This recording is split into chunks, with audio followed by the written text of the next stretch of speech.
When a nasty flu struck California's Atascadero State Hospital, Dr. John Cannell made an interesting discovery. I know my patients were exposed to influenza, but none of them got sick. Why? One reason could be that 30 of Cannell's patients had been given vitamin D on a regular basis. That got Cannell thinking more and more about the vitamin's benefits and safety. Child's never gotten into a vitamin D cabinet and gotten poisoned. That's happened hundreds of thousands of times with Tylenol or aspirin or other things. Medical writer Bill Sardi says if vitamin D were a drug, its benefits would make it the most popular ever. Because we're talking about diabetes and hypertension and bone diseases, osteoporosis and arteriosclerosis and cancer and autoimmune disease, and the list goes on. Scientists found that list is so long because vitamin D actually regulates cells, systems, and organs throughout the body. It works by turning your genes on and off, very basic function. So that's a very important fact about vitamin D that distinguishes it from any other vitamin. It's a steroid hormone. It's in a class by itself. A major question and area of controversy regarding vitamin D is sun exposure. So health investigators hit the trail looking for answers. Doctors have observed that where there's less sun, there's more cancer, flu, and even autism. For instance, there's more of these diseases in winter, which has less sunlight. And there's also more of these diseases the further you get away from the equator, because there's less sunlight the further you get away from there. Even here in sunny California, very few people get enough sun to make sufficient vitamin D in their skin for the best of health.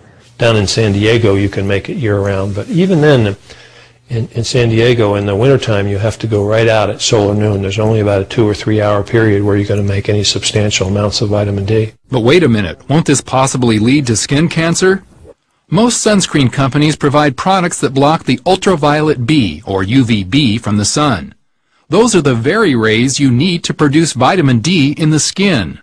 Now they admit the UVA rays that the sunblock lotions allow to get in are the ones causing the cancer. So they let the one that causes skin cancer in, and they block the one that prevents it. Statistics show skin cancer rates and deaths have actually risen since the sunscreen campaigns began 30 years ago. Cannell recommends keeping your time in the sun moderate. 15 minutes in a bathing suit during summer is plenty. You don't want to age your skin or cause damage from a sunburn. Not everyone agrees. The American Academy of Dermatology website finds it appalling that anyone in good conscience could make the claim that intentional sun exposure for any length of time is beneficial. Then there's the issue of darker skin, which naturally screens out more of the UVB rays that make vitamin D. Their blood levels of D are about half that of lighter skinned people, making a connection with the diseases that shorten their lives. Heart disease and hypertension and stroke and cancer are the same diseases that have been associated with vitamin D deficiencies. So it may not be surprising that vitamin D deficiency affects as much as 3/4 of the populace, especially as winter takes its toll on vitamin D levels. That depletion could be remedied and possibly reduce the need for flu shots.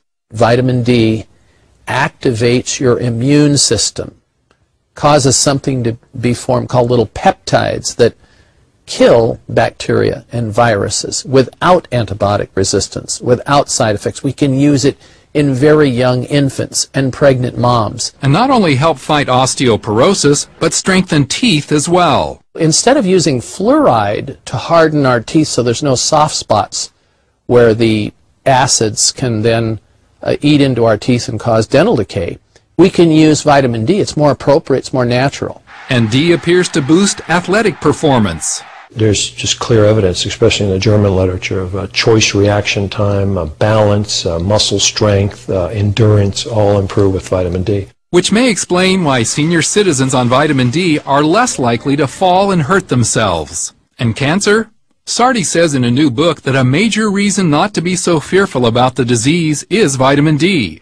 A key U.S. study in June found it provided a 60% reduction in cancers. Canadian Cancer Society immediately told all of their citizens, begin supplementing with at least 1,000 units of vitamin D. American Cancer Society, mum's the word. In fact, here is video of how vitamin D helps zap cancer cells, like the one to the right of the arrow. But 2 weeks ago, the National Cancer Institute released a study indicating vitamin D doesn't do much against cancer deaths. NCI normally prefers the type of study done in June, but Connell says this new study fits their bias against vitamin D. Even at that, the new study did show the vitamin's effect on the number 2 cancer killer. The people with the highest levels had 4 times less colon cancer than the people with the lowest levels. I think that's pretty important. So what's the best way for you to get the vitamin D you need? Not from food. Even fortified milk provides so little that it's trivial. Taking supplements is a far more predictable source than sunbathing, and the only source in winter for millions. Experts suggest the best daily intake is at least 2,000 units for most kids and 4,000 for most adults. Yet the government recommends only 200 to 600 units depending on your age. Just the whole thing, when you think about it, is just patently absurd. And the government's been recommending this now for 10 years, and they refuse to change they refuse to even look at the science. Connell says he and his wife have taken as much as several 100,000 units for a few days when fighting off colds or flu. His usual daily dose is 5,000 units, a dozen times what the government recommends for him. He finds it a religious connection. Here the Lord is saying that there's a system that makes this much vitamin D this quickly, thousands of units a day from sun exposure. And here's a government over here saying you only need a couple of 100 units a day. So you can sort of ask yourself, who do you want to believe? God or the government? Galen Tethrow, CBN News.